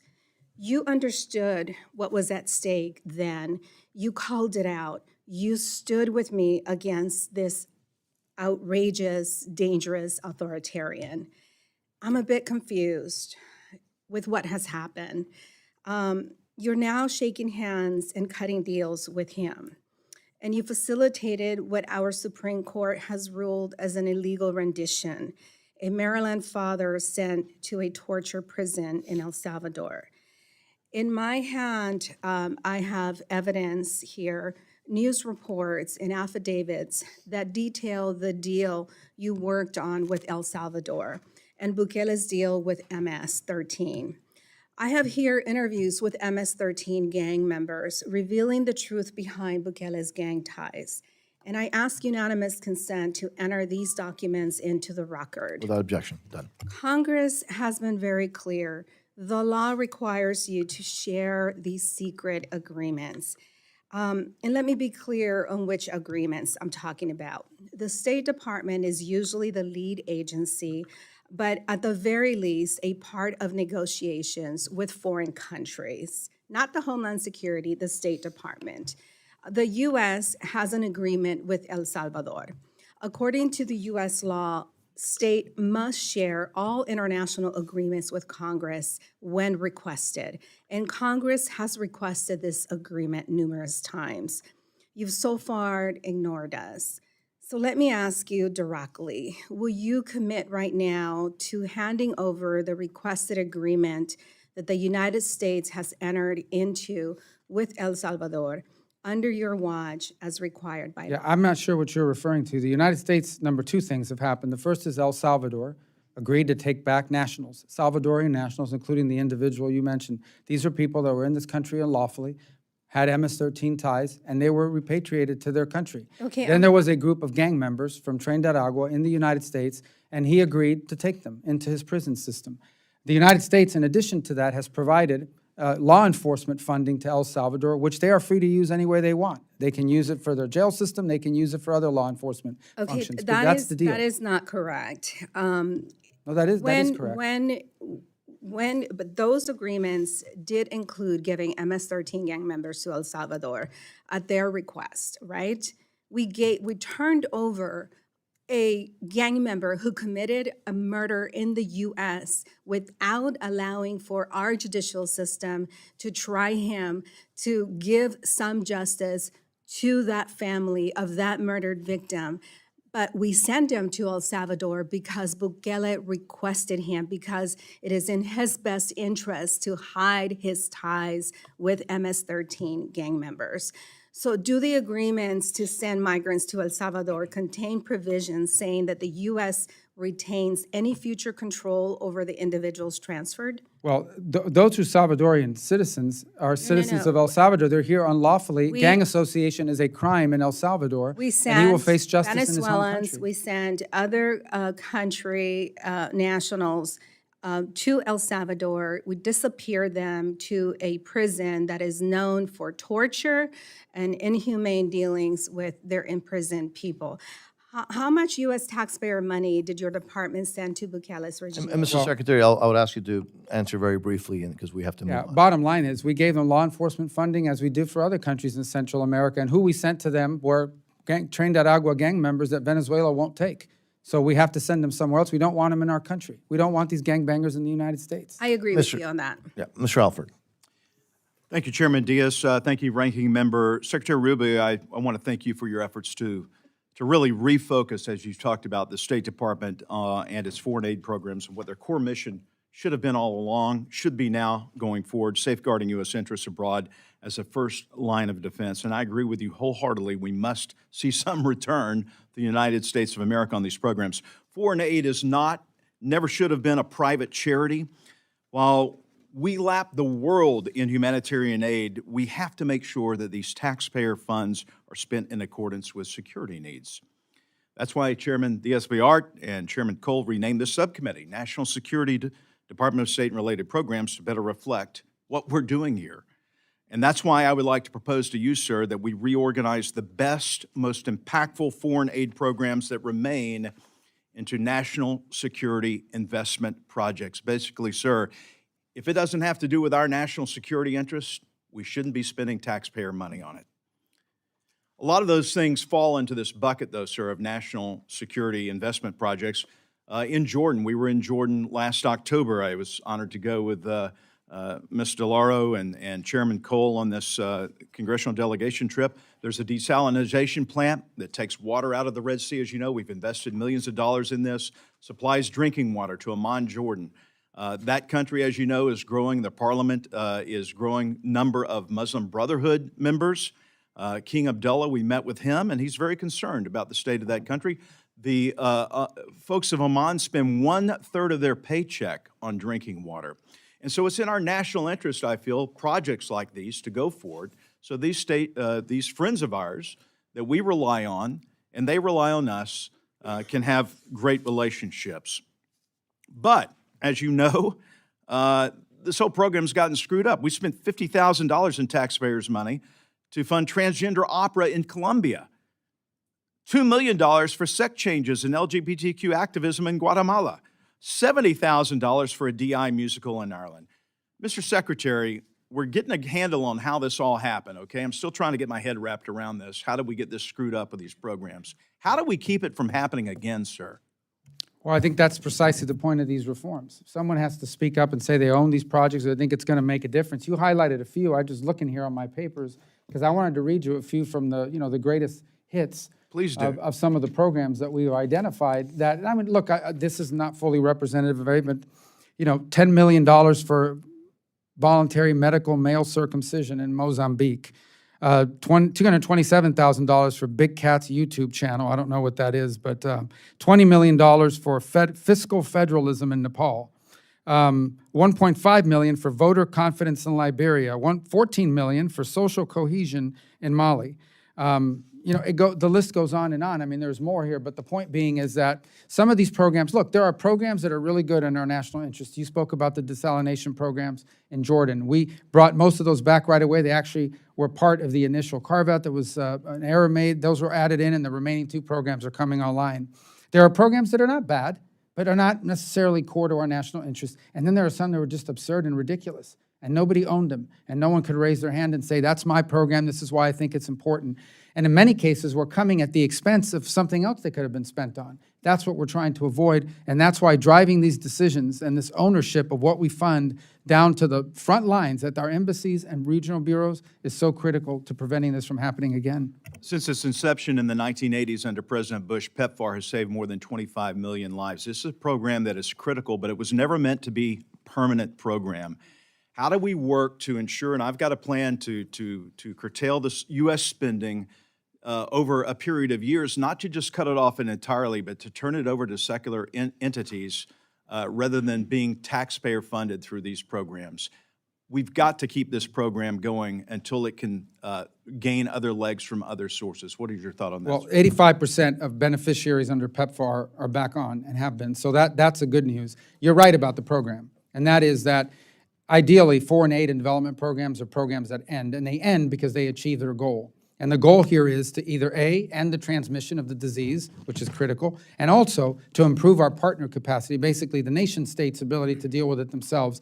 What cannot be the foreign policy of the United States is that we are for an undefined period of time or in perpetuity, we're going to fund every great cause on the planet. We just can't do it. We can't afford it. And we're not going to continue to do that. We can't continue to approach foreign aid in that way. Thank you, sir. I yield back. Thank you, Mr. Secretary. Mr. Quigley, you're recognized, sir. Thank you, Mr. Chairman. Thank you, Mr. Secretary. I appreciate your comments last week. You said the U.S. is troubled by the humanitarian situation in Gaza, echoing in some respects the words of our new Pope, Pope Leo, that it is calling the situation in the Palestinian enclave yet more worrying and saddening. Quote, I renew my fervent appeal to allow for the entry of fair humanitarian help and to bring the aid to the hostilities, the devastating price which is paid by children, the elderly, and the sick. I know your heart's in the right place on that, and you stated that the engagement from the U.S. and other countries, Israel has started to allow that aid to re-enter. We were talking about 100 trucks, we're hearing reports entering yesterday, far fewer than the 600 during the ceasefire per day, but that the aid is still not, even from that 100 trucks, is still not getting through to the Palestinians. What further diplomatic efforts are we going to do, and what are the benchmarks? What are we telling Israel that has to happen? And And what are we saying the consequences are, if any, if it doesn't happen? Yeah, thank you for that question. That's a very serious and important question, and I want to answer it here. And I'm not trying to filibuster, but you deserve the answer to it. Obviously, Israel is a key ally of the United States, and so we are always careful about what we say publicly about the nature of our conversations with them. But I think they've acknowledged in their own statement that due to the intervention of the United States and others is the reason why they've started to allow aid, albeit, as you've pointed out, not at the levels that are necessary. I can tell you I was in Rome this weekend was it Saturday, and I met with Cindy McCain at the World Food Program just to get a better understanding of the systems they have set up for distribution and whether they would, what amount of aid is ready to move in. And we've been engaged constantly. Obviously, I've been on the Hill all day, but I know members of our team, and this includes Mr. Witkoff, our special envoy and ambassador on the topic, has been working on that as well to ensure that additional aid is provided to people there. Because as we said, we were concerned about the conditions and the directions that they were headed. I think ultimately we would like to see is for this to end, for all the hostages to come home, all of them, including those who are deceased, but their families deserve to have that closure, and we're committed to that as well. And I've said this a number of times in the past, so I don't want to get over my ahead of myself or over my skis, but I have some level of optimism that we may have breakthrough achievements here pretty quickly, hopefully, on an end to this and the release of all the hostages. Again, I have felt that way now at least 4 separate times in the last couple of months, and for one reason or another, at the last minute, it didn't happen. And so I don't want to be disappointed on it again, but I want you to know there are efforts ongoing to both provide more humanitarian assistance and bring about the end of this to this conflict as it's ongoing. Because frankly, you can't begin to provide the lives that the people who live there deserve, free of Hamas, until that ends. And agreed as to the issue with hostages, and that Israel has every right to defend itself, but the manner in which they conduct the war has consequences as well for the safety of Israel in the meantime. So, but beyond just the talk and the diplomatic efforts, and I know you don't want to reveal negotiations, but there has to be at least some framework of benchmarks in which we're talking to the Israelis about what, at the bare minimum, has to happen on the humanitarian side with at least some repercussions. And we hear from our allies who are talking about sanctions, but at the very least, we have to have some sense that the U.S. is in this beyond just, please, would you do this because it's the right thing to do. Well, I would say that our conversations are more substantive than just please do this, because it's a nice thing to do, obviously. Again, Israel, we support 100% their right not just to defend themselves, but to protect themselves from Hamas. To frankly, we can't have a future for the people of Gaza. There can't be a future that's prosperous and safe as long as Hamas or any group like Hamas is governing it. And there's a lot of work to be done post-conflict in that regard. But in the interim period, the one thing we've made abundantly clear is that the humanitarian situation, and I think this was acknowledged by the Prime Minister in his statement, the humanitarian situation and the direction that it was headed was undermining Israel's standing in national security. And so we've had these conversations in a frank manner. I don't want to characterize them or go further because, again, they're an important ally, and I also don't want to imperil the work that's being done, both to bring a permanent end to that conflict, but also to get the aid in an increased and timely manner. It's in both countries' interests. It's in the Palestinian and Israelis' interest that there is a long-term agreement that allows both to exist peacefully with some security assurances for both. Thank you, Mr. Quigley. Ms. Letlow. Thank you, Mr. Chairman, and thank you, Secretary Rubio, for being with us today. And I wanted to start with a topic that is very important to me personally, but also to my constituents. And we've been battling it at a national level, but unfortunately, it's a worldwide issue, and that's human trafficking. It remains an urgent and devastating human rights issue worldwide. It disproportionately targets women and children, trapping them in cycles of forced labor, sexual exploitation, and modern-day slavery. Combating this crisis requires sustained commitment to prevention, prosecution, and survivor support. An anti-human trafficking group recently shared with me that although this takes place overseas, it has a direct impact on our own citizens. I've learned that human traffickers have forced victims to work in scam call centers, where they are made to target vulnerable Americans, particularly the elderly, with the intent to steal money and commit identity theft. Secretary Rubio, what strategies is the department employing to ensure that anti-trafficking efforts remain effective and targeted, particularly in high-risk regions where women and children are most vulnerable? And what steps is the department taking to strengthen international cooperations and enforcement mechanisms to disrupt and expose trafficking networks and safeguard survivors? Yeah, thank you for the question. First of all, that's one of the reasons why we've preserved and actually advanced one of the bureaus under the Office of Coordinator for Foreign Assistance and Humanitarian Affairs. We have a new division, or not a new division, but moved under that branch of Population, Refugee, and Migration. And the key is, we're not in the business, in many cases, some of these programs in the past were about, frankly, accelerating migration, helping people along the migratory path as they came towards the United States. And we want to prevent mass migration because mass migration lends itself to human trafficking. I would argue in many cases mass migration, frankly, is human trafficking because you are getting people, you are charging them money, promising to bring them to the border of the United States, and then committing horrifying atrocities along the way, including in many cases handing those people over at the border to traffickers inside our own country who then tell them they have to pay off their debt by working for them. And this was happening, and it was happening on a consistent and horrifying basis. There's nothing humanitarian, there's nothing compassionate about mass migration. The only people who benefit from mass migration are the traffickers. And so that is one of the things that we want to be able to prevent. I think you also see, obviously, the opportunity to disrupt it at the ground level. I'm very concerned about Haiti, a country that we have seen a long history of not just the abduction of children and young girls, but of people writ large into trafficking networks. And so that's what instability creates in places like that. And I think all of our missions around the world already have a mandate, but will have an increased mandate in our view, not just to prevent mass migration, but to identify networks that are preying on vulnerable individuals for purposes of human trafficking. And I would say that there are many countries around the world that have a willingness to tackle it, but don't have the capacity. Right. And then there are other countries, frankly, who look the other way, because it's an industry or it's run by people who have ties to the government, and that needs to be called out as well. Thank you so much. My constituents will appreciate that response.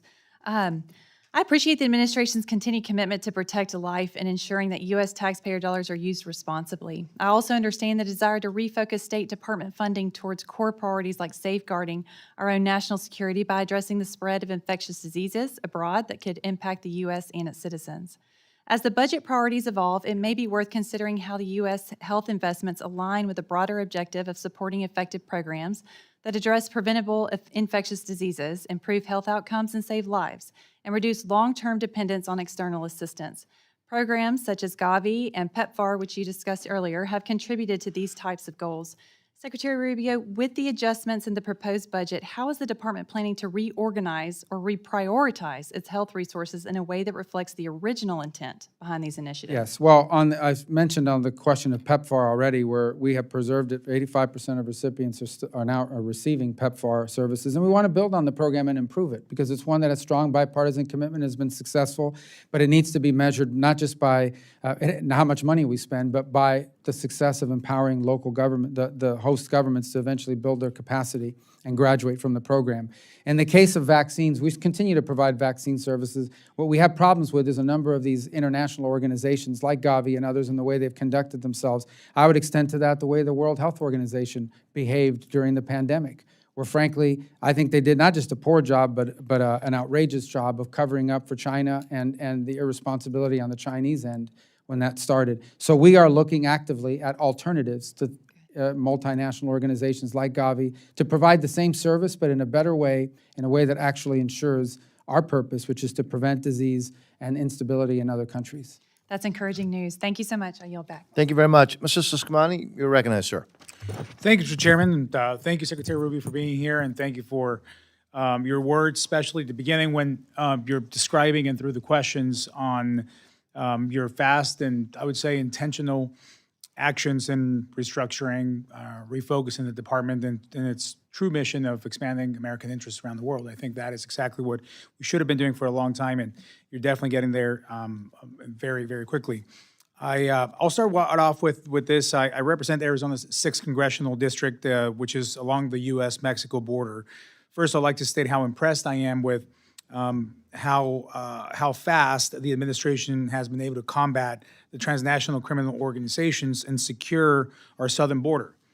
However, low border encounters by CBP are fentanyl crisis continues to ravish many of our communities across the country still.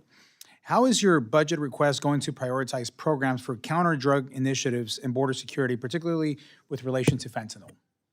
Well, we've remained very committed, especially, we've preserved the Bureau of International Narcotics and Law Enforcement at the Assistant Secretary level. That's underneath the broader new directory that we've built on the Undersecretary for International Security.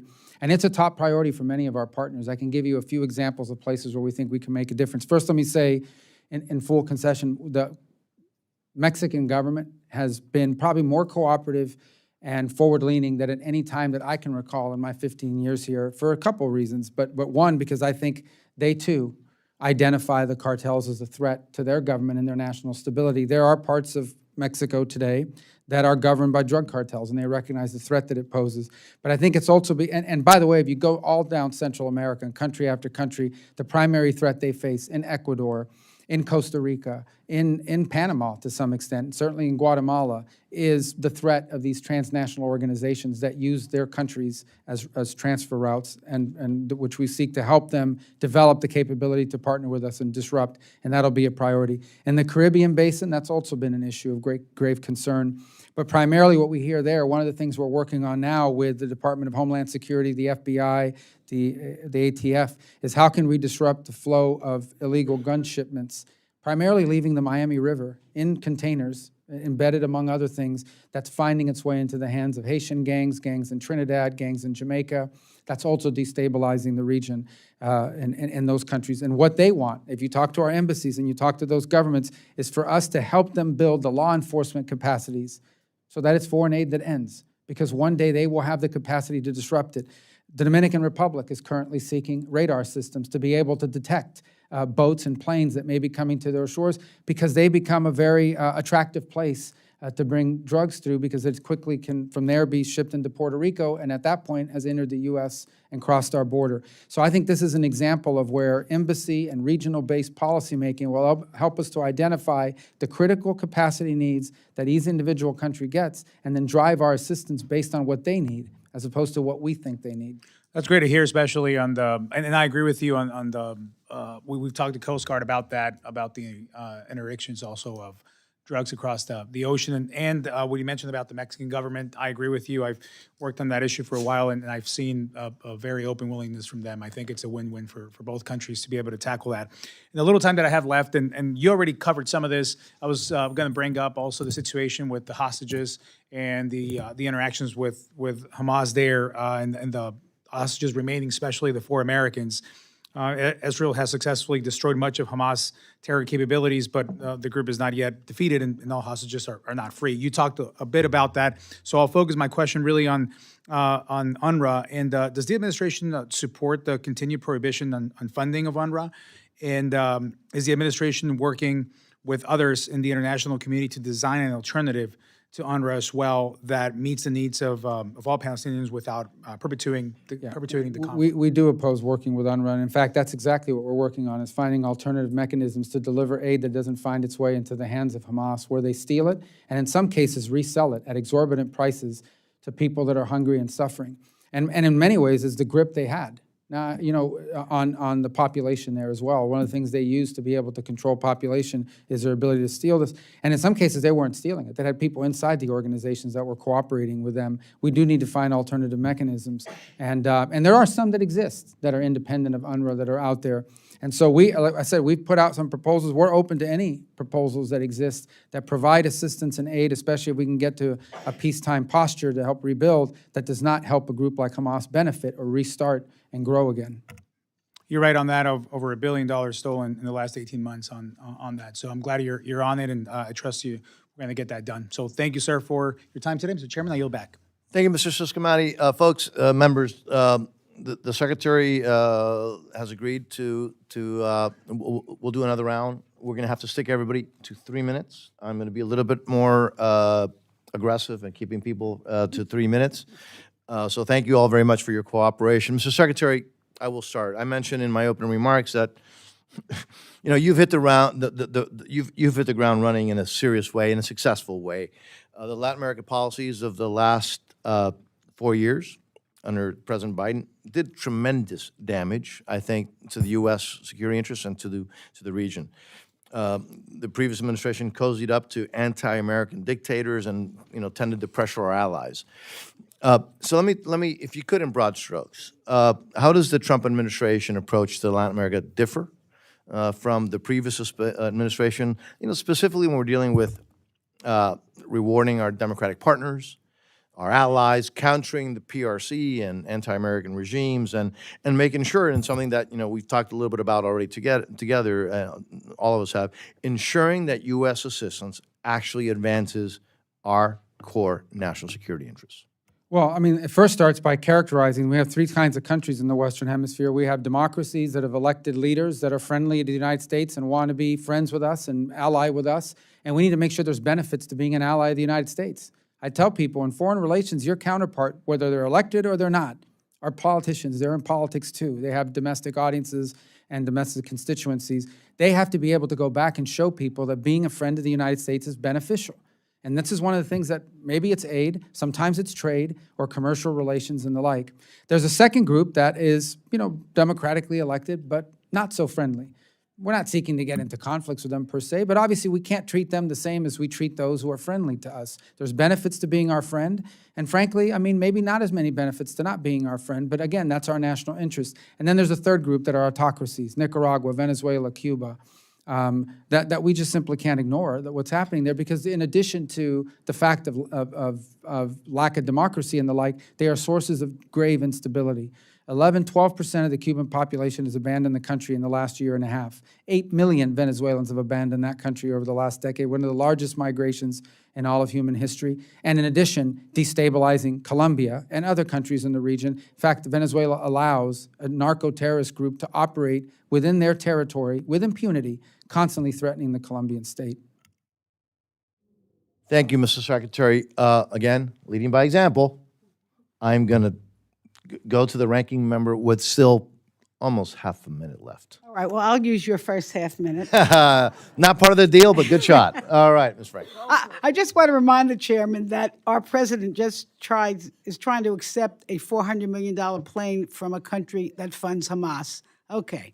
With that said, this has been a bad day for the women. You've already nixed education and birth control. I do want to ask you about women, peace, and security. That's an act that President Trump signed into law. You were a co-sponsor. Also, the WE Act, which is an economic empowerment act that was actually championed by Ivanka Trump. And it's rooted in a recognition that the WPS, the participation is essential to have women in peace talks for stability. And that's because women bear the brunt of war in so many different ways from men. Not that men are not affected by war, but we're talking about sexual violence, trafficking, widowed, forced to become breadwinners and taking over new responsibilities, the becoming refugees. And so when it comes to trying to figure out what to do, it's very important to have women at the table. The office, the Secretary's office have had what's called the Office of Global Women's Issues in order to implement this law.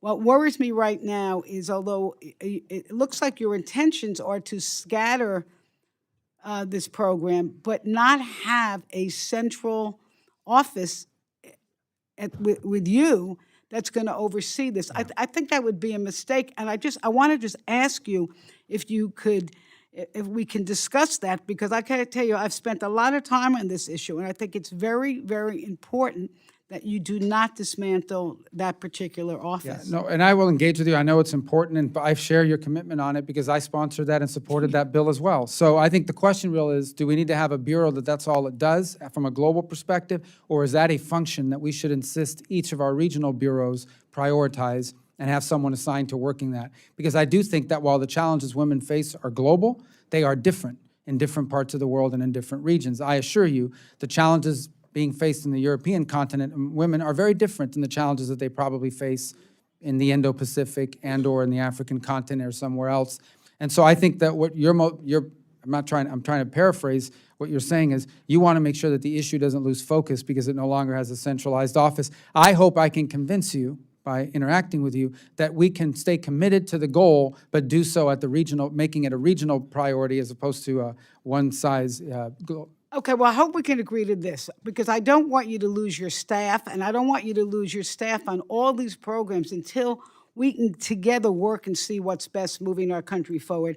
And with that, I'm just going to put some letters into the record, Mr. Chair. We have a bunch of questions for you. I know you've been traveling. I hope you can get to them, and if I could put them. Absolutely, without objection. Thank you. Thank the We ranking look member. forward and to thank- working and with Thank you. you for sticking to the clock.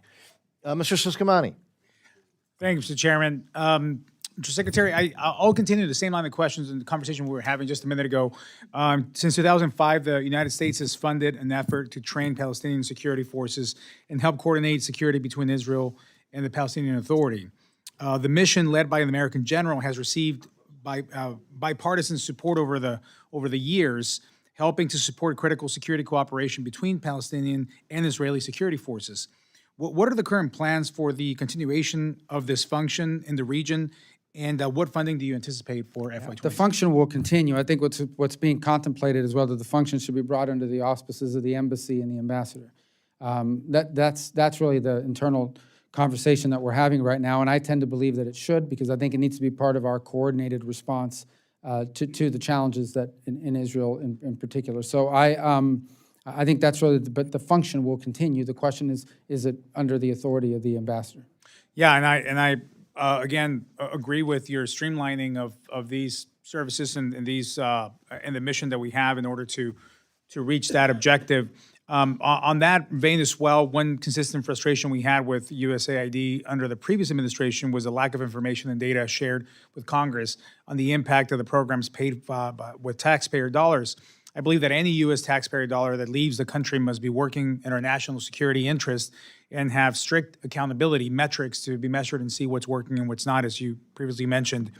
If you can elaborate on this a little bit, you kind of touched on it, but how will you ensure the consistent and open communication between the State Department and this subcommittee going forward? I'm part of that, and how you're planning on repositioning our aid towards prioritizing national security. Well, a couple, I think, will be very helpful. And I used to, when people used to tell me this when I was in the Senate, I didn't fully appreciate it. Now I really appreciate this idea that we do need to get more of our Senate-confirmed people on board. We're starting to get some of them, but if we can really start to get our undersecretaries in place that oversee some of these bureaus, we have good people functioning there now. Many of them are career Foreign Service officers who are acting as the chief bureau officer for the time being. But it is helpful to have someone there that you brought in for that specific purpose. And in fact, many of these senior bureau officers are welcoming of that. So I maybe did not fully appreciate it while I was in the Senate and we were slowing up some of these nominations in the past, how critical, not me, I wasn't a big holder of nominations, but others were, how critical having some of these Senate-confirmed positions are. We're making good progress on it now, but I think, we're 18 weeks into the job. I believe I have four or five in the building currently, and I don't think any of our undersecretaries are in yet. So we're anxiously awaiting them, and that will really help us improve everything from legislative relations to, to actually answering your questions on the national security component of it. Everything we do is driven by the national security, because the national security is at the core of our national interest. The most important thing the federal government does is keep America safe. Without safety, you can't have prosperity. So it's the most important thing we do, and all of our foreign policy should be geared first and foremost on what keeps America safe. Thank you. Thank you for that. I yield back. Mr. Laura. Thank you, Mr. Chairman. Just a note, it would appear that in terms of the estimate is, in terms of money that has been impounded, or if you will, stolen, as is congressionally directed money, it's about $40 billion in development and humanitarian funds. This is from State Department, USAID, this money not being spent. Mr. Secretary, we need to have an accounting of what those, what has been cut, what has been terminated, and what may be being restored. We asked Mr. Morocco several weeks ago to let us know about what was cut, what were the criteria for making the cuts, and to date, this is again several weeks ago, we have not heard one word. So this committee would like to know that before dealing with an appropriations bill. Mr. Secretary, warehouses full of food rations that could feed millions, including the entire population of Gaza for a month and a half, are rotting in warehouses because of this administration's decision to gut U.S. foreign aid structure. Some of the food supply will be incinerated, will expire as soon as July, while children across the world are starving. The administration's haphazard cancellation of contracts and freezing of funds have stopped food aid from getting to the most vulnerable people. World Food Program Director Cindy McCain called me. They ran out of food at WFP, and the Israelis would not open the gates, so the food is there rotting. This food is grown by U.S. producers, paid for by American taxpayers, and really, I don't know how the administration justifies allowing this food to rot while civilians are starving. Can you commit to us to ensuring that food aid will not go to waste in warehouses and will instead be distributed to people in need as directed by the Congress? Will you ensure this food aid moves as quickly as possible to its intended destinations? Well, you just outlined, the answer is yes, because you just highlighted the impediment was not us. We're not telling them they can't distribute the food. The impediment you pointed out that Cindy McCain told you about was that some government was standing in the way, and that's been part of the conversations that I was speaking about with Mr. Quigley With a Mr. moment ago. Quigley, you were doing that, but that really gets to the question of how strong the U.S. is going to be in leading the humanitarian assistance that needs to get into Gaza and some of these other places. That is a leadership role. That is a role for the Secretary of State, and is a role for this administration.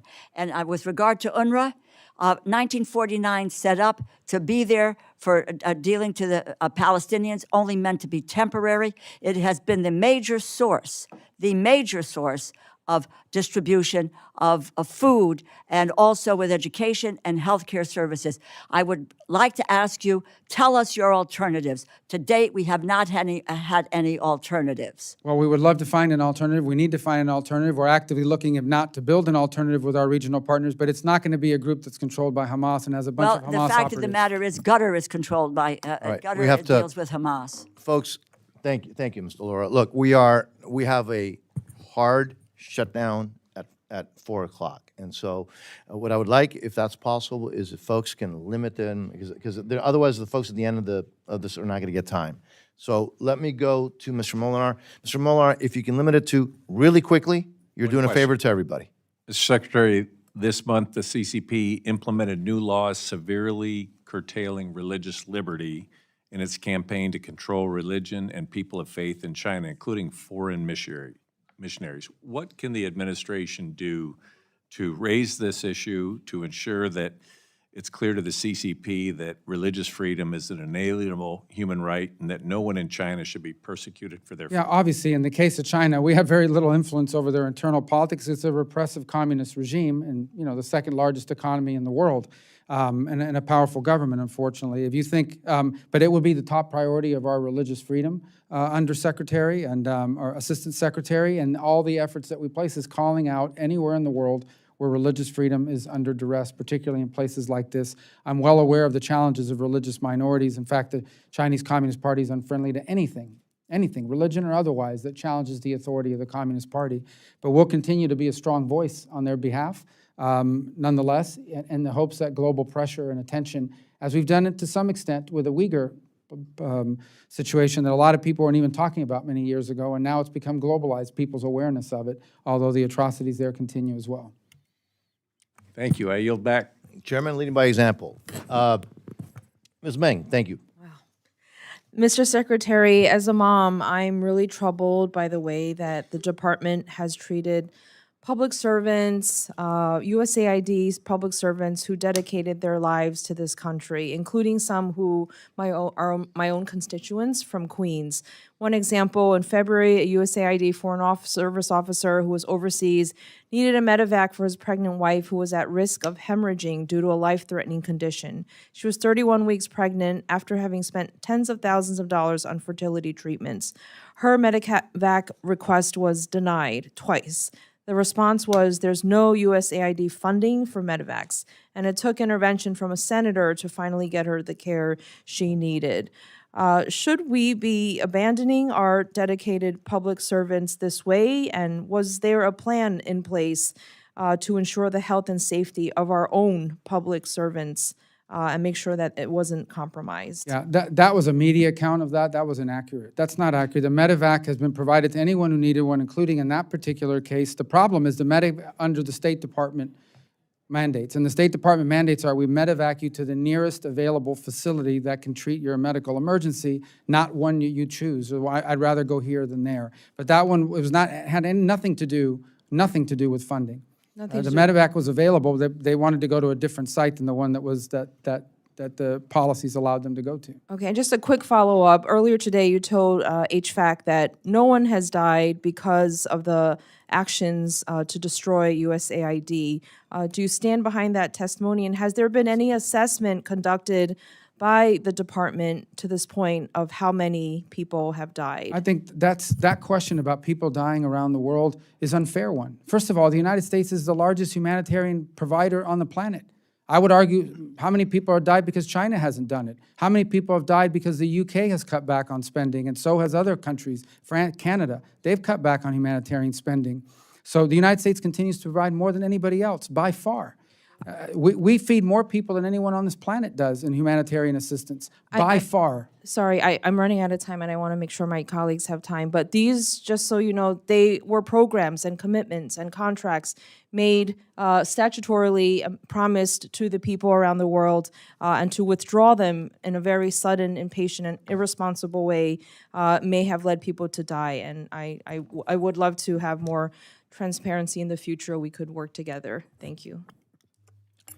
Mr. Alford? Thank you, Chair. Mr. Secretary, these are the programs that are being cut in the USAID program. These are the ones that we are retaining. There are 5 columns on these sheets. I've reviewed a lot of these. I'm trying to make heads or tails of why these programs are being eliminated. I know that we're refocusing. That is great. National Security Investment Projects, I'm with you on that. There are 5 columns: contract number, vendor name, contract title, description, estimated life contract value, and obligations to date. Would it be possible to go through here and add a 6th column to let us know as a committee why programs are being terminated and why specifically some programs are being retained? Yeah, I mean, in some cases, programs are being canceled simply because we just don't view why that's in the national interest. Why are we funding some cultural program in some part of the world? We just don't think that's a core mission of the United States. So, I mean, we could elaborate more in a 6th column in that regard. Some of them we're not claiming fraud. We're just saying we shouldn't be spending money on that. I mean, I was reading the list here a moment ago. I probably put it away, but there are a bunch of programs here that I would ask myself, I mean, do we really need to spend, I'll give you one example here. Do we need $7 million for the American Bar Association to promote the resilience of the Eurasian legal sector and civic society? Right. Sir, So I would say I don't know why that's in our national interest. I can put a column that highlights. I'm in total agreement with you. We want to work with you. We want to fund the programs that need to be funded. We want to fund the State Department. We want to help you, but we need help from you. Would you commit to having your senior official staff spend some time with us and our staff and our committee staff going through these spreadsheets so that we can more in detail understand where you're coming from? Yeah, absolutely. Thank you, sir. Appreciate you. Ms. Torres, you're the one between the secretary and the last one, but you're always quick, so go ahead. I don't want to hold you back, Mr. Secretary. Can you tell me how much money have you given to the Bukele regime? Well, it's not a regime. He got elected by an enormous majority. Well, the second, his reelection was actually an illegal reelection. Remember that he took over Congress, and then by bringing the military and fire all of the entire judiciary. Yeah, they still had an election. He won by, I don't know what the margins were, but they were extraordinary. I just don't think it's fair to call him a regime. I know you don't like him and you have that's reasons fine. not to like him, but I How don't much think it's money? fair to say they're a regime. A regime is in Venezuela. This guy had a real election. How much money, sir? Well, I have to give you the number, but I think it's 1.4 million, or let me not paraphrase. I have the exact number. I don't have it in front of me, but Okay. it was law enforcement funds provided to them, as we do other countries under that program. It had not, you know, Senator they Murray could use it for any yesterday said purpose it was they want. $15 million. Are you saying that that amount is incorrect? That amount sounds incorrect to me, but I'll get you the exact number because Thank I owe you that much. And are we doing a second round to give him more money? Other than maybe, no, I don't believe that there's a second round per se. Well, there might be because these are 2024 dollars. I So love it's to possible they're continue this eligible for conversation $25. with you at another time, maybe in a private setting, so that we could really talk about Yeah, in but these are order law enforcement funds, so they could receive under 2025. I can't say they won't. Obviously, we're working through that process. The Leahy law prohibits, sending money to a country that terrorizes people and punishes them without due process. Yeah, that's not our assessment of what's happening there. Our assessment is that he's cleaned up the country and gotten rid of gangs. That was a country you couldn't even walk in the By streets 4 disappearing years people. ago. No, they're not disappeared. They're in the jail. Okay, I yield back.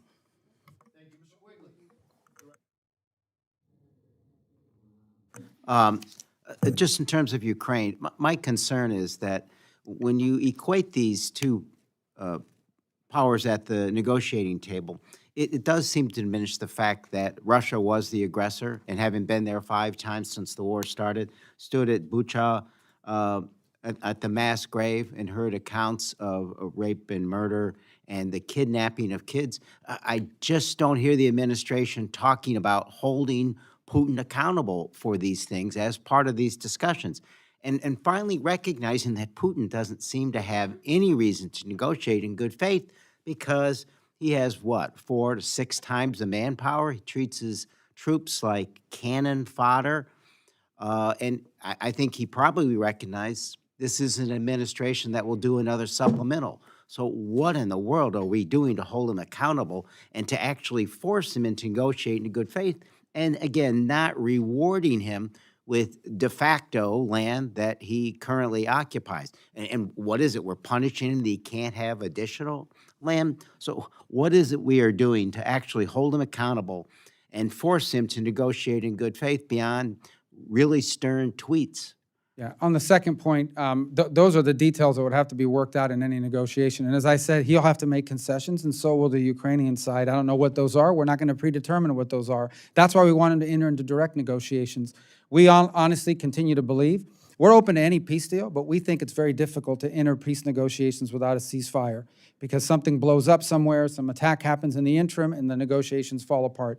On your first question, listen, I sense, and I think we all do, what you're arguing here, okay, about the imbalance in the relationship, by who's the invasion, things of that nature. But the bottom line is this war's been going on for 3 years, and there was no end in sight. And the only way you can end it is you got to be able to bring both sides to the table. And we feel like the president, we know the president was in a unique position to be able to bring both sides to a table and be able to talk to both sides. It may ultimately not work out. It may ultimately not work out, but we have to at least try to make it work. And I think it's the same position, for example, the Vatican has adopted. There's a lot of pressure on the Vatican to condemn the Russians for their, but the way the Vatican has viewed it is unless we're able to talk to both sides, we have no hope whatsoever of trying to force a But if negotiation. there's no impetus on Putin to do anything, he won't do anything, and he will be rewarded. This is more like Chamberlain than someone who's trying to win a Nobel Peace Prize. Chamberlain didn't win a Nobel Peace Prize conceding this and saying, well, this war could be going on for a long time. FDR didn't say, this war's been going on a long time. You know, we're not going to engage and involve. We're just going to see if both sides can work this out. Aggressors like a tyrant like Putin aren't going to listen to goodwill. Well, I understand. I think the goal here is to reach a ceasefire so they can negotiate a broader deal that's fair and frankly sustainable. If it's an unsustainable peace, meaning if it's an unfair, unbalanced peace, it won't be sustainable. And our goal is to get them to that point. I hope we're successful because the alternative is more people will die. I agree.